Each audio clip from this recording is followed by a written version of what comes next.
Assalamualaikum warahmatullahi wabarakatuh. Alhamdulillah rabbil alamin wassalatu wassalamu ala asyrafil anbiya'i wal mursalin sayyidina Muhammadin wa ala alihi wa sahbihi ajma'in. Allahumma salli wa sallim wa barik ala Muhammad wa ala ali Muhammad kama sallaita wa sallamta wa barakta ala Ibrahim wa ala ali Ibrahim fil alamin innaka Hamidum Majid. Amma ba'd. Alhamdulillah, syukur pada Allah SWT kerana pada pagi ini kita dapat bertemu satu majlis ilmu yang mudah-mudahan ada peningkatan kepada iman kita pada pagi ini. Jadi tuan-tuan dan puan yang dirahmati dan dikasihi Allah sekalian,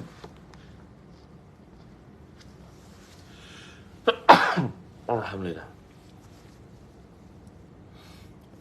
pada pagi ini saya nak mengajak tuan untuk merenungi beberapa ayat yang indah daripada surah Al-Hashr, iaitu tentang kepentingan ingat kepada Allah SWT.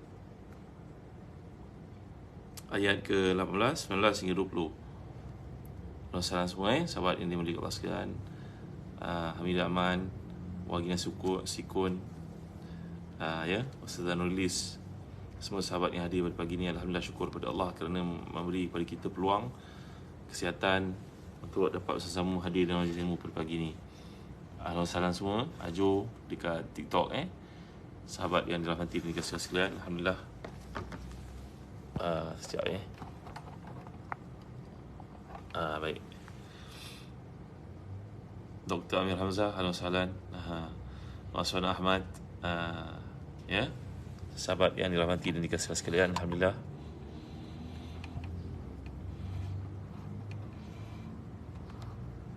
Okay. Jadi bagi mereka yang memiliki tafsir Ibn Katsir, tolong buka pada jilid yang ke-9, muka surat 496. Halo salam semua. Jilid yang ke-9, muka surat 496. Firman Allah SWT, Auzubillahi minasyaitanir rajim. Ya mulia Raja Zlin, halo salam. Hindun, Azura, halo salam semua. Ayat ke-18, 19, 20 surah Al-Hashr, iaitu muka surat 496, jilid yang ke-9, tafsir Ibn Katsir. Auzubillahi minasyaitanir rajim. Ya ayyuhalladzina amanu taqullaha wal tanzur nafsum ma qaddamat lighadin wattaqullaha innallaha khabirum bima ta'malun. ولا تكونوا كالذين نسوا الله فأنساهم أنفسهم أولئك هم الفاسقون لا يستوي أصحاب النار وأصحاب الجنة أصحاب الجنة هم الفائزون. صدق الله العظيم. Wahai orang-orang yang beriman, bertakwalah kamu kepada Allah dan hendaklah setiap diri memperhatikan apa yang telah diperbuatnya untuk hari esok, iaitu hari akhirat. Dan bertakwalah kepada Allah, sungguhnya Allah Maha mengetahui apa yang kamu kerjakan. Baik, dan janganlah kamu seperti orang yang lupa kepada Allah, lalu Allah menjadikan mereka lupa kepada diri mereka sendiri. Maka itulah orang yang fasik. Tidak sama penghuni neraka dengan penghuni syurga. Penghuni syurga itulah orang yang beruntung. Alhamdulillah, saya nulis barakallahu fikum. Alhamdulillah, pada semua yang hadir pada pagi ini, tolong respon, dengar ke kuliah ke, tak dengar ke, tak begitu jelas ke. Alhamdulillah semua. Tolong bagi apa-apa komen kat sini. Jangan biarkan saya kesorangan. Sahabat yang ada kat sini, tolong sharekan video ni pada teman lain. Kerana topik yang kita bincang ini topik berkaitan satu perkara yang mudah, tapi ramai yang tidak mengamalkannya. Jadi kita nak beramal dengan satu benda yang Hafiz Zazuri, Rasidah Ahmad Muhammad, perkara yang insyaAllah mudah tapi impaknya besar dalam kehidupan kita. Terapi diri melalui zikrullah, membimbing diri, menjaga diri dalam ibadah yang namanya ingat Allah. Baik, Imam Ahmad menukilkan daripada Munzir bin Jarir daripada ayahnya, kami pernah bersama Nabi di permulaan siang. Lantas ada satu golongan datang kepada baginda dalam keadaan tidak beralas kaki, tidak berpakaian. Kulit mereka seperti dalam keadaan kebanyakan mereka berasal daripada mudar, bahkan keseluruhannya daripada mudar. Spontan wajah Nabi pemurua melihat keadaan mereka yang miskin itu. Lalu baginda masuk dan keluar lagi dan memerintahkan Bilal mengumandangkan azan. Maka Bilal mengumandangkan azan, kemudian iqamah, lalu baginda mengerjakan salat. Setelah salat baginda berkhutbah, Ya ayuhan nas taqu rabbakum alladhi khalaqakum min nafsin wahidah ila akhir al-ayah wa qara al-ayah allati fi al-hashr wal tanzur nafsu ma qaddamat lighad tasaddaqa rajulun min dinarihi min dirhamihi wa min sawbihi min sa'i burrihi wa min sa'i tamrihi hatta qala walau bi syikki tamratin. Lalu bila selesai sembahyang, Nabi pun Nabi SAW pun menyampaikan satu khutbah yang penting. Bila melihat keadaan yang datang itu dari suku Mudar, daripada kabilah Mudar, keadaan mereka sangat dhaif, miskin, pakaiannya menampakkan kepada kehidupan yang sangat sederhana. Fadilah Harun, saya Muhammad Nur, hasilnya Nizah dalam salah semua. Maka lepas sembahyang, Nabi pun menyampaikan satu khutbah. Wahai sekalian manusia, bertakwalah kamu kepada Allah yang telah menciptakan kamu daripada jiwa yang satu, sampailah kepada ayat-ayat surah Nisa itu. Kemudian baginda membacakan ayat yang terdapat dalam Hasyr, iaitu hendaklah setiap diri memperhatikan apa yang telah diperbuatnya untuk hari esok. Maka bila Nabi telah menyatakan perkara demikian, sebahagian daripada sahabat memberikan sedekah dari dinar, dirham, pakaian. Ada yang bawa satu cupak gandum, ada yang bawa satu cupak kurma, hingga baginda berkata, bersedekahlah kamu walaupun dengan sebelah daripada kurma. Peristiwa ini tuan-tuan adalah berkaitan dengan kehidupan Nabi SAW dan para sahabat yang mempunyai sifat namanya al-ithar bil akhirin, sifat mengambil berat hal orang lain, orang-orang Islam yang lain, andai mereka ada keperluannya. Kemudian seorang daripada Ansar datang bawa satu guni.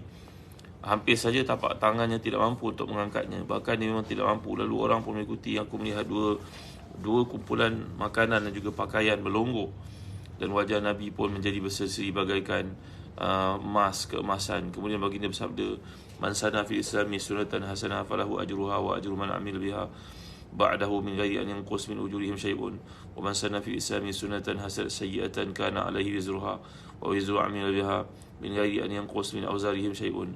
Jadi bila Nabi SAW telah beri motivasi kepada para sahabat ni untuk memberi, bersedekah, maka menjelang waktu itu tuan-tuan, para sahabat pun datang membawa macam-macam bantuan untuk golongan yang susah ni.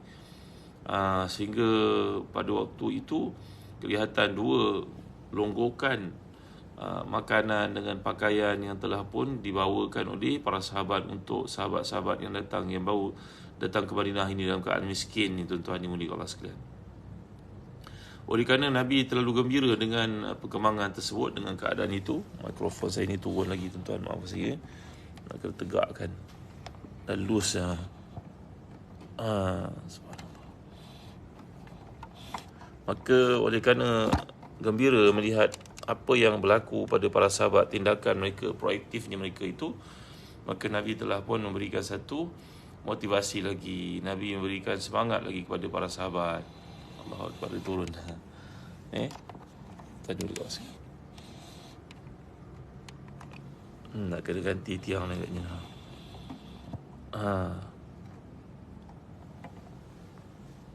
Baik tuan. Jadi Nabi SAW telah pun memberikan satu motivasi untuk mereka dengan mengatakan, sesiapa yang memulakan satu perbuatan baik lalu diikuti orang perbuatan itu, maka perbuatan baik tersebut akan memberikan kepadanya pahala selagi ia menjadi amalan orang berikutnya. Ni namanya sunnah yang baik-baik. Bila kita melakukan satu kebaikan diikuti oleh orang-orang lain, maka kita yang memulakan kebaikan itu akan dapat pahala orang yang mengikutinya tidak kurang sedikit pun.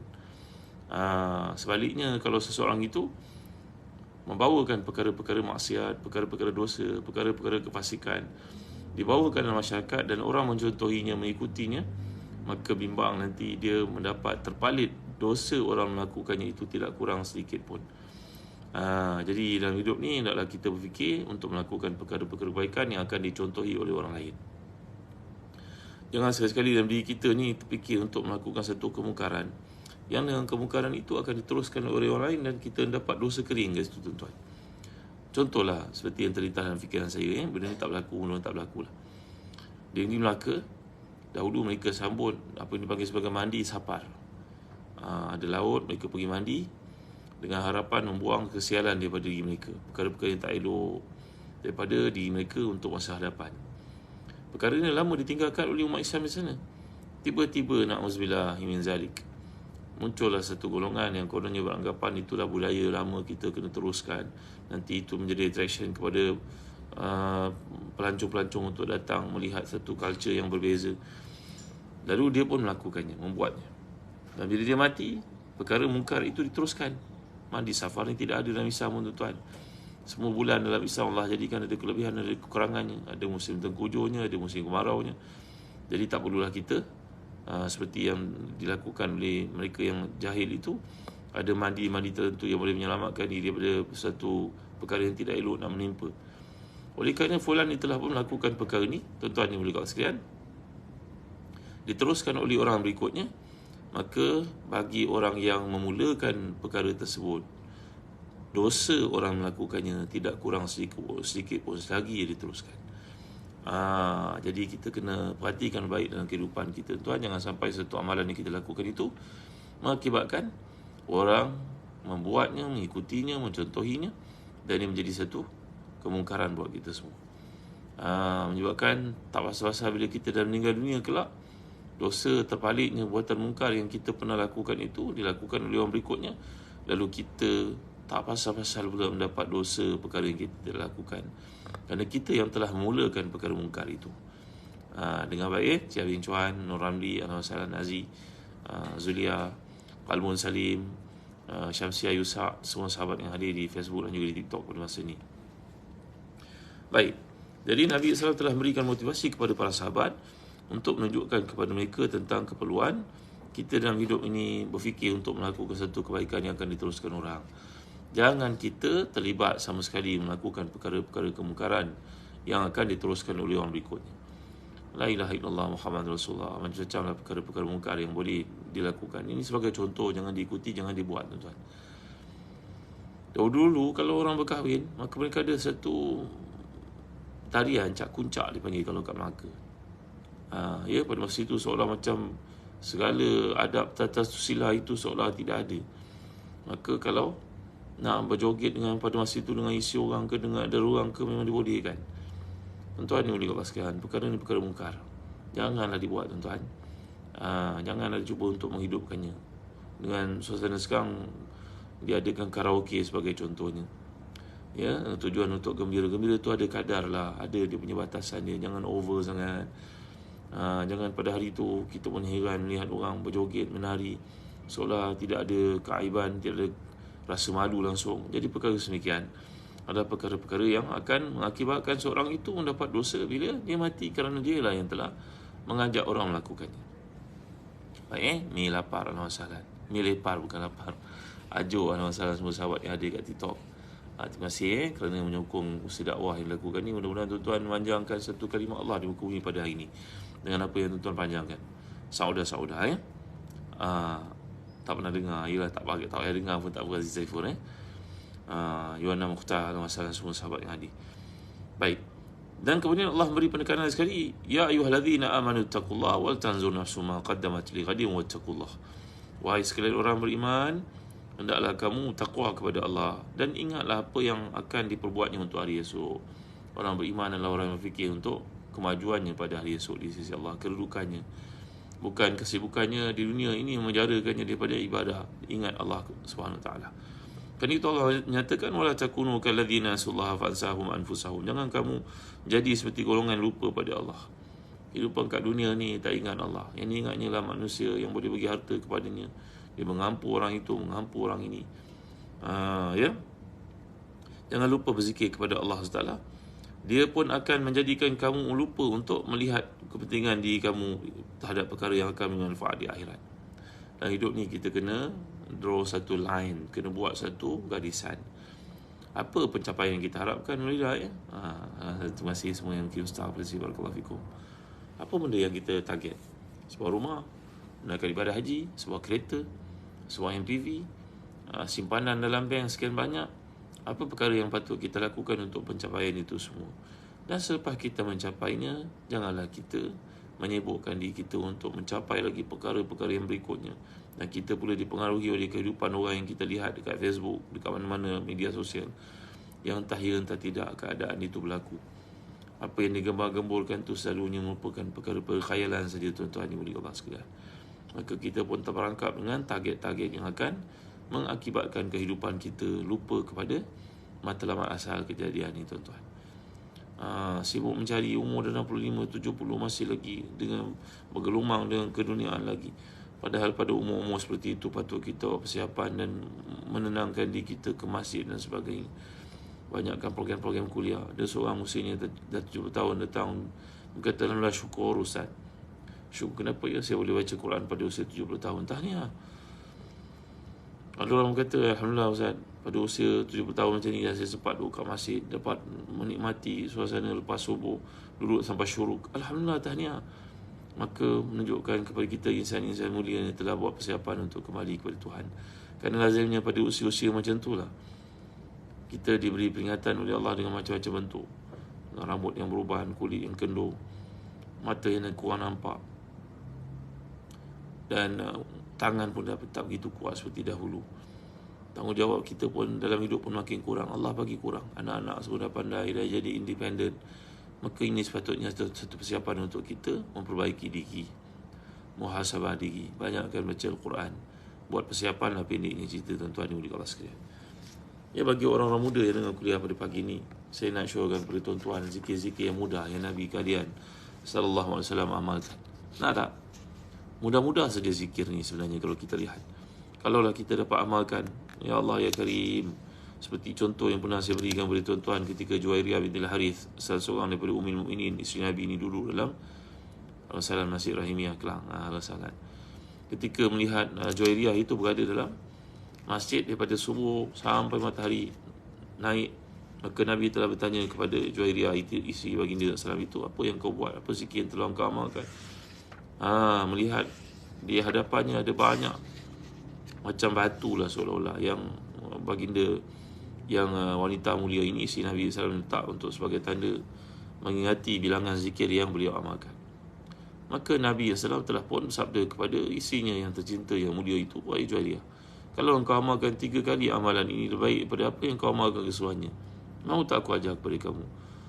Subhanallah bihamdihi adada khalqihi wa ridha nafsihi wa zinata arsyihi wa midada kalimatihi. 3 kali engkau baca sama mengatasi pahala apa yang kau amalkan daripada lepas subuh tadi. Gitu tuan-tuan. Jadi sebenarnya amalan zikrullah ni kita mengikuti pakar terapi iaitu Nabi SAW dalam memperbaiki diri. Apakah amalan-amalan yang akan membersihkan hati. Dan semua kita tahu ini hasil Rasulullah puan indah. Barakallahu fikum. Terima kasih semua. Pendek je zikir ni. Mari kita amal sama-sama. Panjang-panjangkan kepada anak isteri kita, suami kita, adik-beradik kita yang kesibukan setiap hari tak sempat nak berzikrullah. Ni amalan-amalan pendek yang beri impak besar dalam kehidupan kita. Jangan kita jadi seperti golongan yang Allah katakan kat sini, wala takunu kalladzina nasullaha fa ansahum anfusahum. Jangan kamu jadi seperti golongan yang lupa pada Allah, lalu Allah lupakan kepada mereka tentang perkara-perkara beri kebaikan untuk kehidupan mereka. Bukan saja Allah lupakan mereka untuk ingat Allah, malah melupakan mereka tentang segala perkara baik yang boleh dilakukan dalam kehidupan yang beri mereka kebaikan dunia dan juga akhirat. Rozirina Rasulullah Imam Mahsuri. Pertama tuan-tuan, daripada kitab Al-Azkar oleh Imam Nawawi, antara amalan Nabi kita Salam, zikir di siang hari ni. Kita nak pergi kerja ke, duduk kat dapur ke, siap-siap nak tunggu zuhur nanti ke, lepas main duha nanti ke, menunggu anak pulang daripada sekolah ke, ni jangan kita abaikan. Itu La ilaha illallah wahdahu la syarikalah, lahul mulku wa lahul hamdu wa huwa ala kulli syai'in qadir. Senang tak? Kenapa tak amal? Kita tak mengamalkannya kerana Allah telah melupakan diri kita kepada keutamaan zikir yang pendek ni. La ilaha illallah wahdahu la syarikalah, lahul mulku wa lahul hamdu wa huwa ala kulli syai'in qadir. Menurut riwayat Bukhari dan juga Muslim, Nabi bersabda, siapa yang baca zikir ini 100 kali, maka samalah pahala yang diperolehinya dengan memerdekakan 10 orang hamba saya, dan dituliskan baginya 100 kebaikan dan dihapuskan daripadanya 100 kejahatan, dan dia menjadi benteng untuknya sepanjang hari tersebut daripada perkara-perkara keburukan. Dengar baik, la ilaha illallah wahdahu la syarikalah, lahul mulku wa lahul hamdu wa huwa ala kulli syai'in qadir. 100 kali seolah kita membebaskan 10 orang hamba. Mana nak cari hamba zaman sekarang tuan-tuan? Saya dah gambarkan bandingan bebaskan hamba ni macam kita lepaskan orang daripada hutang lah. Hutang PTPTN ini kan, hutang rumah, hutang kereta. Kita hidup semuanya berhutang. Dengan ceritanya kalau kat negara Brunei, rumah yang pertama dibeli oleh rakyat, semuanya tak ada hutang. Kalau beli nilainya 500,000 lah dibayar balik. Kerajaan tolong bayarkan kepada bank dan sebagainya. Seronoknya hidup macam ni tuan-tuan. Qatar tu dapat subsidize pula. Mana tahu tuan-tuan yang jadi pemimpin boleh fikir untuk kebaikan rakyat. Macam tu maksud yang rakyat suka. Apa rakyat cari tuan-tuan? Ketenangan, keseronokan. kecukupan. Mereka bukan nak jadi orang kaya punya private jet terbang ke sana kemari, tuan-tuan, bukan. Tapi rakyat jelata ni, orang biasa-biasa marhain ni, makan pun tak cukup, rumah pun tak bayar lagi, hidup menanggung hutang sepanjang-panjang waktu bekerja, tuan-tuan. Fikiran dalam fikiran kita ni, fikir macam mana lepas hutang ni, tak ada fikir lain dah. Ya. Jadi bebaskan orang daripada hutang ni satu amalan besar, pahala besar. Bebaskan hamba kita tak nampak dalam zaman moden ni, susah nak dilakukan, nanti ada langsung sebenarnya. Tapi membebaskan orang daripada hutang ni, ya Allah, besarnya ganjaran, besarnya pahala. Kita adik-beradik kita ada berapa orang? 10 orang contohnya. 10 berhutang. Hutang rumah sekurang-kurangnya. Yang ni 300,000, yang ni 500,000, yang ni hutang 200,000 jadi 600,000. Bayangkan, oleh kerana kita mengamalkan zikir ni, kita jumpa dengan adik-beradik ni, bayangkan begitu besar pahala di sisi Allah. Kakak hutang 600,000 dari bank, anak saya bayarkan.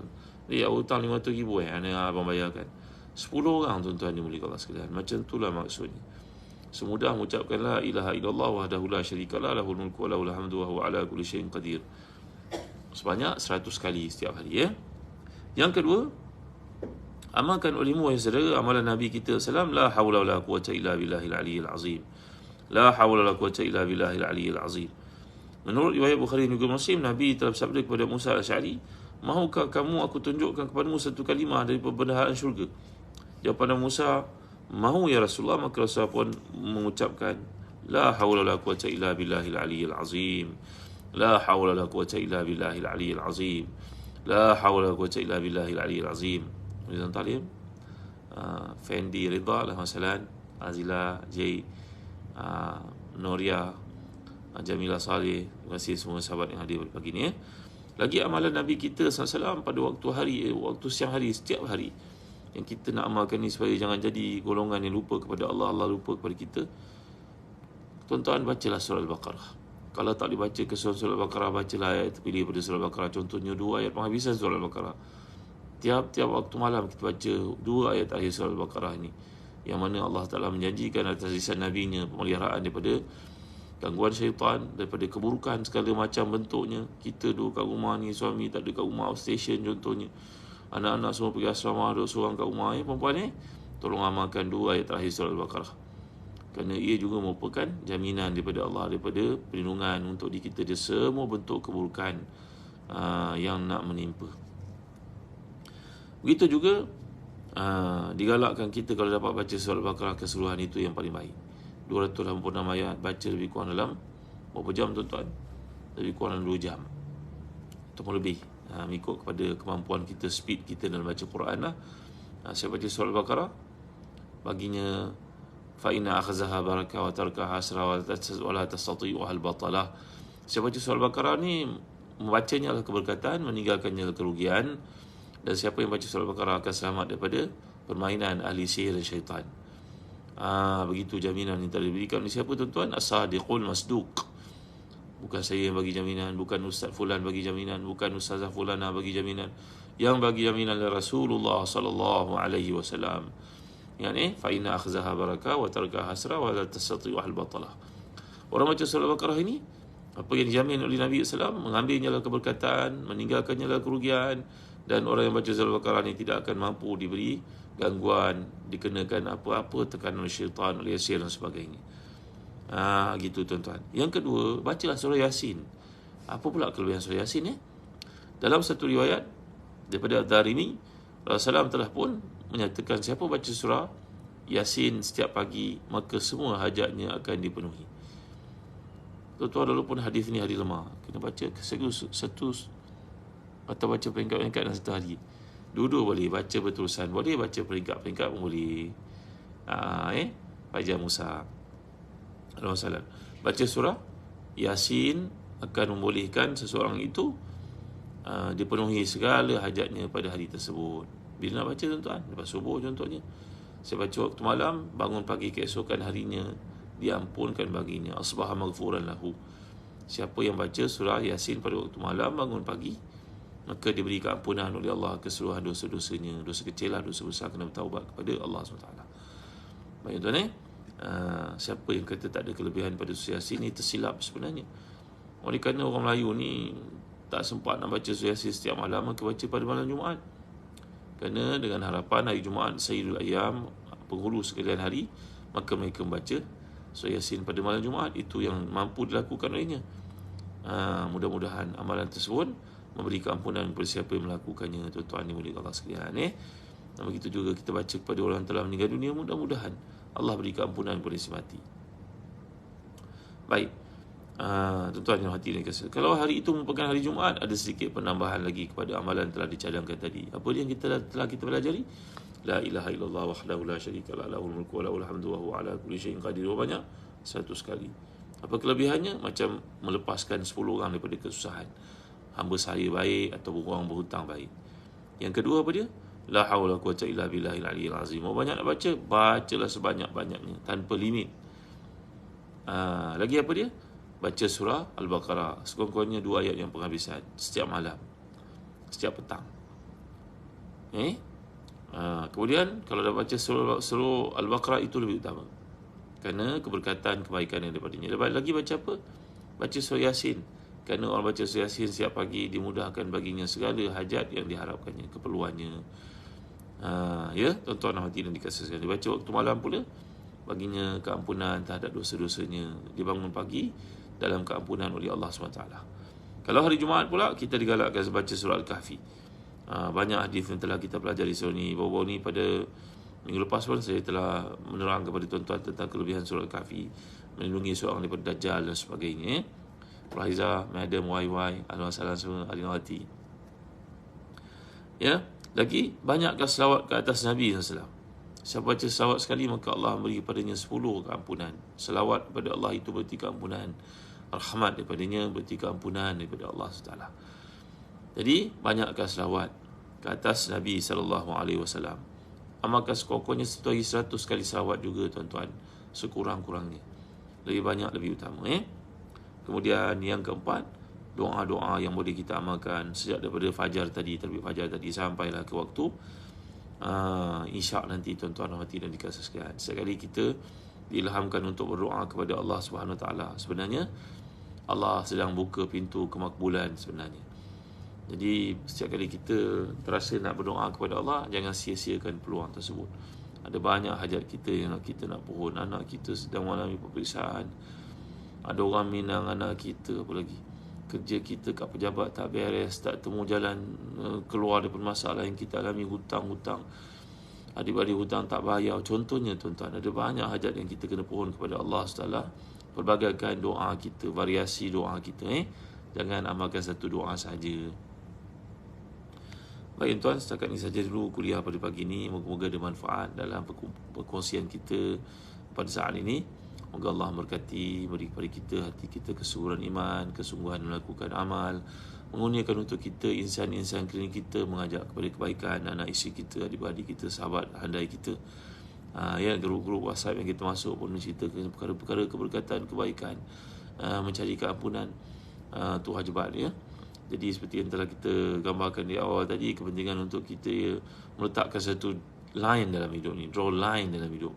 Yang mulia Puan Sharifah, supaya kita ni ada target yang tersendiri. Lepas daripada capai target itu, kita reducekan burden kita dalam bab keduniaan ini. Utamakanlah akhirat kita. Berilah kepada kita penumpuan pada bab akhirat ini tadi, terutamanya bagi kita yang telah pun menjangkau ke usia 40-an, 50-an. Maka janganlah kesibukan dunia itu mengheret kita untuk meninggalkan zikir kepada Allah. Kerana Allah telah menyifatkan orang yang lupa padanya ini umpama orang yang hilang berkat daripada hidupnya. Allah menghilangkan semua keberkatan. Allah lupakan dia kepada perkara-perkara beri kebaikan dalam hidupnya. Itu keberkatan ni tadi. Dan akhir saya, tuan, amalkanlah doa ni. Doa ni saya selalu amalkan kepada tuan-tuan. Allahumma sabbitni waj'alni hadiyan mahdiyah. Allahumma sabbitni waj'alni hadiyan mahdiyah. Allahumma sabbitni waj'alni hadiyan mahdiyah. Iaitu, ya Allah, tetapkan aku dalam hidayahmu, jadikan aku ni pembawa hidayah dan tempat turun hidayahmu. Bacakan untuk anak-anak kita, Allahumma thabbithu waj'alhu hadiyan mahdiyah kalau lelaki. Kalau perempuan, Allahumma thabbitha waj'alha hadiyatan mahdiyatan. Kalau anak kita ramai, Allahumma thabbithum waj'alhum hudatan mahdiyin. Ya, kalau kita seorang perempuan, Allahumma thabbitni waj'alni hadiyatan mahdiyatan. Doa ni boleh tuan-tuan peroleh daripada Telegram sahabat Ustaz Hazan. Jangan lupa untuk join sahabat Ustaz Hazan di Telegram. Ada banyak perkara yang boleh kita kongsikan, manfaat-manfaat kuliah ini, doanya, zikirnya, wiridnya, fakta-fakta, nota-nota yang dikumpulkan sahabat-sahabat yang salih, yang salihah kat situ. Terima kasih Radhali Jasmi, terima kasih semua yang hadir. InsyaAllah tuan-tuan, kami akan mulakan semula program tafsir tadbir. Tafsir tadbir ini berarti bagaimana kita mentafsir Quran dan kemudian kita mentadbir kehidupan kita seperti yang Quran kehendaki, seperti yang Allah kehendaki. Nak ikut tak? Program ini lebih fokus kepada surah-surah tertentu. InsyaAllah kami akan maklumkan Pesta Buku pun dah berakhir. Terima kasih atas sokongan tuan-tuan kepada kami di Pesta Buku. Bagi tuan yang minat untuk melaksanakan umrah, jangan lupa Zazan Travel menjadikan pakej yang sangat menarik, dekat dengan Masjid Haram, dekat Masjid Nabawi, dibimbing oleh ustaz-ustaz bertauliah, berkeahlian. Bukan setakat perjalanan biasa-biasa, perjalanan penuh dengan pentadbiran. Bukan setakat umrah tapi ibadah, perlu kepada bimbingan yang kita adakan sepanjang perjalanan. Tuan ni, kami juga ada trip ke Baitul Maqdis, ke Balkan, ke Uzbekistan, ke Morocco, ke Spain, ke Hanyai, ke mana lagi tempat dalam dunia. Boleh join sahabat Zazan Travel. Dan bagi mereka yang minat untuk dapatkan produk berasaskan Habatus Sauda, namanya Birkah, juga boleh dapatkan daripada Zazan Travel. Ramai yang telah gunakan, alhamdulillah banyak yang selesai masalah-masalah penyakit dialaminya. Penyakit-penyakit contohnya angin dalam badan, tidak kurang susu untuk anak, kesusahan tidur malam. Mengamalkan Habatus Sauda, dia nama Birkah, memberikan kepada mereka jalan keluar, alhamdulillah. Terima kasih bagi mereka yang minat, boleh join on pay kami. Kita promote kat orang, kita pun dapat komisen, nak tak? Affiliate yang ada di Zazan Travel, begitu juga di Telaga Biru. Terima kasih kepada Zazan Travel, kepada Telaga Biru kerana penajaan program pada pagi ini. Dan buku-buku yang tuan-tuan tak dapat nak peroleh kat Telaga Biru di booth di KLI ABF yang telah tamat semalam, tuan-tuan masih boleh dapatkan daripada www.telagabiru.com.my. Antara yang menarik, Tafsir Ibn Katsir, Ensiklopedia Sirah Kekasihku, Ensiklopedia Peperangan Nabi SAW untuk kita pelajari strategi dan juga cara Nabi dalam bertindak kepada musuh. Buku-buku yang bernilai ini, tulisan para pengarang yang tersohor ini, wajah tuan-tuan sokong atas usaha ilmu mereka telah spend, yang telah mereka lakukan, effort yang telah mereka turunkan. Mudah-mudahan dapat sokongan daripada tuan-tuan. Hargailah penulis-penulis kita tuan-tuan yang telah membuat macam-macam buku, menulis mengarang macam-macam buku manfaat untuk kita, insya-Allah. Kami juga diterbitkan buku untuk anak-anak tahu. Bacalah sayang, buku-buku bagaimana mengajar anak kita membaca dengan cepat. Buku-buku tentang bahasa Arab. Kita ada kaedah belajar bahasa Arab fast track, namanya Arabic for All, Arabia Al-Jami'. Tuan-tuan dapatkan daripada www.telagabiru.com.my. Beli online, kami hantar ke rumah terus, door to door. Malam ni kami ada program dengan Jawi lagi secara online. Hadirlah dekat TikTok dan juga Facebook ini. Kita ada bincangan penting tentang wisdom. Bagaimana dapat wisdom, kebijaksanaan, bagaimana cakap yang betul, yang penuh dengan wisdom, tindakan sebagai majikan, sebagai pekerja. Kita nak wisdom kerana hikmah ni satu yang hilang daripada orang beriman. Bagaimana saranan Nabi untuk kita memperolehinya balik semula. InsyaAllah malam ni jam 8.30. Dan guru kepada kami semua, Sifu kita, Datuk Zulkifli Malik juga akan tampil di hujung rancangan pada malam ni. Tolong hadir. Dan pagi esok insyaAllah kita ada kuliah online broadcast bersama dengan yang bahagia Datuk Profesor Dr. Muhaya, yang kalian panggil sebagai bonda tu. InsyaAllah Ana akan bersiaran dengan beliau pagi esok jam 7 insyaAllah. Okey, jadi ini antara program-program ilmu yang boleh tampil, yang kalian boleh hadir bersama dan terus share pada teman yang lain. Terima kasih semua. Barakallahu fikum. Jumpa lagi pada malam ni, pagi esok insyaAllah. Bagi kesempatan, jangan lupa viralkan, share kepada mereka kebaikan. Moga-moga ada pahala di sisi Allah SWT berikan kepada kita atas salinan kebaikan yang kita syorkan kepada orang lain ni. Terima kasih kepada krim staff pada saya pagi ni, saudara-saudara. Terima kasih semua. Adriana, terima kasih. Dapatkan Tafsir Ibn Katsir daripada Telaga Biru. InsyaAllah patutnya ada banyak manfaat. Ramadan lalu kita baca untuk faham, untuk khatam. Sekarang kita baca untuk faham. Cantik tau, pegang pun sedap lah, nikmat. Ada tali lagi dalamnya, kertas putih. Cetakannya sangat cantik, sangat baloi untuk kita miliki. Tafsir Ibn Katsir. Ini adalah versi pertama yang kami buat dalam bahasa Melayu. Dapatkan ni, insyaAllah tafsir tadbir kita akan berkisar di dalam ruang lingkup Tafsir Ibn Katsir ini. Sekian, wassalamualaikum warahmatullahi wabarakatuh. Alhamdulillahirabbil alamin. Barakallahu fikum. Alhamdulillahirabbil alamin. Wassalatu wassalamu ala asyrafil anbiya'i wal mursalin sayyidina Muhammadin wa ala alihi washabbihi ajma'in. اللهم اغفر لنا ذنوبنا ولوالدينا وارحمهم كما ربونا صغارا ولجميع اصحاب الحقوق علينا من المسلمين والمسلمات والمؤمنين والمؤمنات برحمتك يا ارحم الراحمين. اللهم ثبتنا وجعلنا هداة مهتدين. ربنا آتنا في الدنيا حسنة وفي الآخرة حسنة وقنا عذاب النار. وصلى الله على سيدنا محمد وعلى آله وصحبه وسلم. Alhamdulillah. Terima kasih semua. Mr. Queen, terima kasih. Isyar, Puteri Bongsu, Simon, terima kasih. Fatimah Mak Zain, Sauda. Terima kasih atas kehadiran dan juga sharing video ni kepada teman-teman yang lain. Barakallahu fikum ya kawan. Terima kasih. Jumpa lagi malam ni tau. Jam 8.30 dan pagi esok pukul 7 pagi lebih kurang. Untuk program malam ni berkaitan dengan hikmah, wisdom dalam kehidupan Muslim. Dan pagi esok kita akan bincangkan topik kekeluargaan bersama dengan Bonda Profesor Datuk Dr. Muhaya. Terima kasih Nisa dan Hasanah. Terima kasih semua. Assalamualaikum warahmatullahi wabarakatuh. Suyung Taha, terima kasih. Kak Long Nur, terima kasih. Amin, terima kasih. Nur Amira Zaliha, terima kasih semua. Assalamualaikum warahmatullahi wabarakatuh.